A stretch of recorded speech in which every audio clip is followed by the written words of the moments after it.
Statements when we're done. As a vice principal, this is something that has been a major issue for me since I've started working in the system, and that is vaping. So I would love to know what each of the parties have to say about vaping, and this question wasn't asked by me, although I'm very curious about the answer.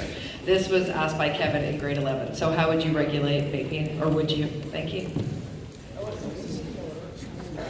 This is the last order, sorry.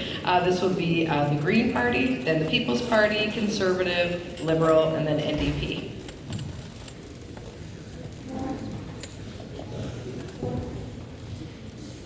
Just yesterday I had a local vaping company ask if I wanted to come in and see their shop and ask questions. And at first I'm like, oh, I'm not for vaping, so I don't want to not into this. But as an elected MP, your job is to listen to everyone, all voices, and represent all voices. It's something that we didn't know too much about when we started selling it, and now we know more. We're learning more. I don't like that we're used as guinea pigs for these types of things. There should have been more evidence, more studies before this was released. Psych Greens are very much fact-based decision making. Looking now at this, maybe it's something that needs to be regulated. Our health is really important. We need to protect that. So let's look at vaping, look at the consequences of it, and see what regulations may need to happen.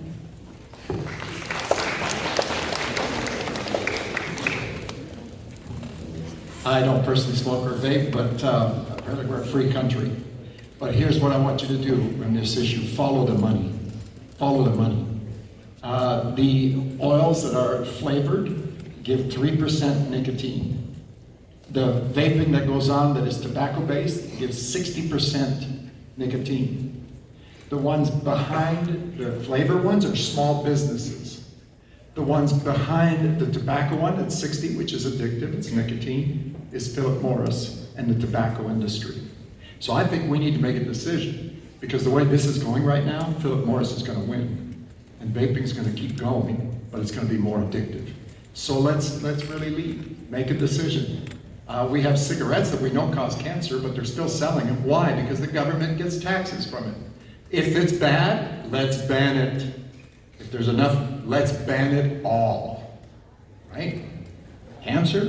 Ban it. Bad for health? Ban it.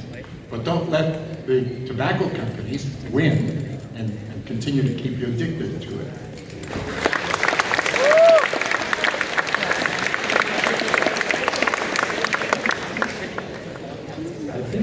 The Liberals were in some sort of rush. October 17th, more regulations, actually more products are coming, including vaping and other regulations. Without consultation with the communities, with the municipalities, with law enforcement, with medical experts, I think we worked over the years. When I first attended my university, there used to be ashtrays on our desks. If people of my age, they would know. And I had to come home and tell my mother other people were smoking, because my mother would have slapped me for smoking because she could smell it. We are Sikhs, we're not supposed to smoke. Anyway, we will have the toughest regulations to keep our youth away from these. Vaping is one of them. Thank you. Okay, how many people are willing to admit that they vape? Hands up! Chickens! Hey, listen, it's an artificial thing that we're putting into our bodies. We do this already, and the point is made about smoking, alcohol, beef in some cases, I suppose. But it's not doing any good. I cannot see a value add to this. I cannot see it. However, as a member of Parliament, and as Tanya reflected, it's my duty to go and listen, which is what I'm going to do on Thursday. I've accepted that invitation. I'm going to go down, I'm going to listen to what the fellow says. This was first sold to me as a pathway out of nicotine addiction. That was the story that was being spun. And maybe that's how it started. But if it's going in the opposite direction, personal view, it has no business being in business here.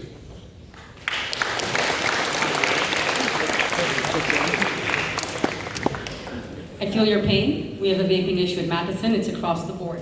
So let's make something very clear. I've actually already met with some of the business owners that have reached out to our other parties, but I've also met with people that are trying to quit smoking. So let me give a little bit of background here. First of all, vaping is not for you as youth. It was never meant to be intended for people your age, because it absolutely can cause detrimental damage to your lungs. Number two, when we talk about harm reduction, there are people that are in the stages of cancer that because of that nicotine addiction cannot let go, and to save themselves are turning to vaping. Now, there's a caveat to that. There are different kinds of vapes, and by the way, I can't even smoke anything. I had lung issues as a baby in Montreal, so I'm not a vapor, I'm not for it. But at the same time, when I met with that business owner, when I met with the people who have cancer, who are trying to get away from nicotine, one answer was clear. Take the nicotine out of it. We need tougher regulations, more enforcement, take it out of the hands of the youth, and talk about big corporations like Juul that are actually targeting the youth, and gas stations are telling you can make money off it. We need to target those folks because they're nothing but glorified drug pushers.